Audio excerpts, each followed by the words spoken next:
All right. Now that I've lost all the female listeners, let's talk about something here that absolutely fucking enrages me, as opposed to everything else that keeps me so nice and fucking calm. Somebody sent me a story. This is unfucking believable. Some guy goes to jail, all right, for rape. Listen to this. A man who spent 25 years in prison for a crime he did not commit.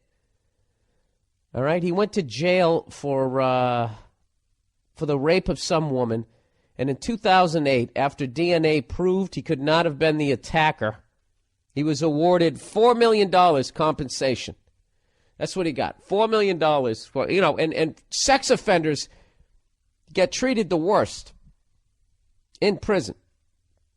All right, so that guy, let's just say he was just some regular dude. He's like a fucking, construction worker.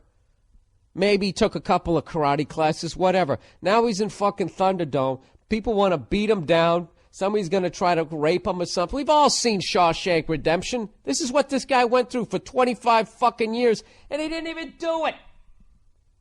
Didn't even fucking do it. So they give the guy $4 million.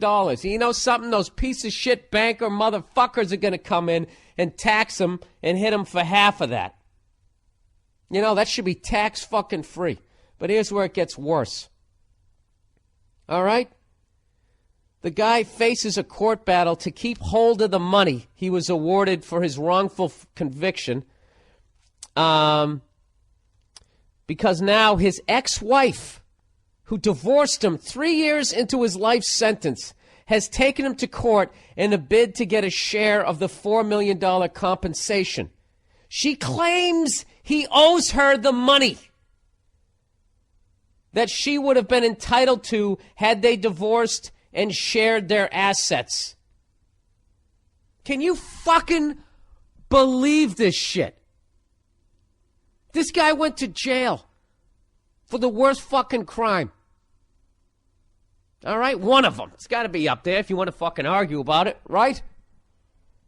He didn't even do it. He's sitting there going, honey, I didn't do this. You got to stick by my side. She hangs in there for 3 years. Go fuck yourself. I'm out of here. What do you think she's been doing for the last fucking 22 years? As far as I can tell, besides not working on a career, she's been out there sucking a whole bunch of other dicks. That's what she's been doing. So now it turns out that this motherfucker didn't do it. Okay, and she's stuck by his fucking side. Stuck by his fucking side. This right here is a Hollywood movie. But she fucking left. All right? She left until her stankin' puss smelt all that fucking money.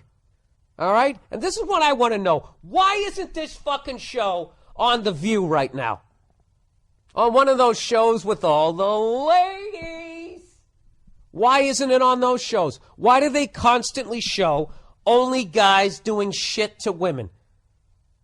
I get it. Some fucking psycho throws acid on his ex-girlfriend. You got to expose that guy. You got to teach people about that shit. But how about a little bit of fair and balanced reporting?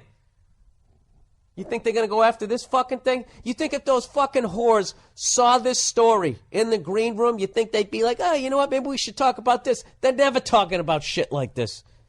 All they do is talk about when bad shit happens to women. And if I, like this shit here that I'm talking about would come off as fucking misogynistic. Hatred towards women. It's unreal. Well, you're taking this isolated incident and then no, I'm not. This isn't an isolated incident.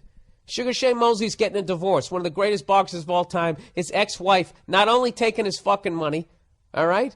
She wants the championship belts too, and she was awarded them. This kind of shit happens all the fucking time. Unfucking believable. Can you find? And I'll tell you what the funny thing is. She's going to get some money. She'll get money out of it. The same way you hold the door for them, they don't pay for their fucking drinks. They turn around and get hammered, throw a drink in your face, and then the bouncer puts you in a chokehold, drags you out, and then you go to court for disturbing the fucking peace. And what the fuck does she do? She's in there feeling justified, wondering if she has a lawsuit against you because she dislocated her elbow when she threw a beer bottle at your fucking head. Unfucking believable. I swear to God, if I could do life over again, I would be a judge. And I would have a whole briefcase full of hammers because by the end of the day, I would throw them at so many of these cunts' fucking heads. Oh, Jesus Christ. I couldn't. Then I would just be, he hates women. I would be disbarred within 2 seconds. Oh, I would love to be a judge. Lady, you might be the most... If I could throw someone in prison for being an absolutely reprehensible, incurable, fucking money-grubbing whore, it would be you. But I can't. The law does not allow me. So why don't you do me a favor? In a room full of perverts and scumbags, you are the worst. So get out of my fucking courtroom and make it a little cleaner. You fucking piece of shit. I don't know. This isn't even funny anymore. That's just absolutely fucking ridiculous. And what's even more ridiculous is the lack of national exposure a story like that's going to get. So you know what? So let's keep a tally, shall we? We'll start with the Sugar Shane Mosley. Something, he's going through a divorce. She also has to get the fucking championship belts. Why? Because they match her fucking shoes? Or because it's a vindictive move and she's trying to break a man? We'll go with like the lighter ones. Kobe Bryant's getting a divorce. Okay, he's worth $380 million. That means his fucking wife is going to get $190 million. Probably can't hit a layup on a fucking Nerf hoop set. And a bunch of broads will be like, yeah, she's entitled to it. She supported him.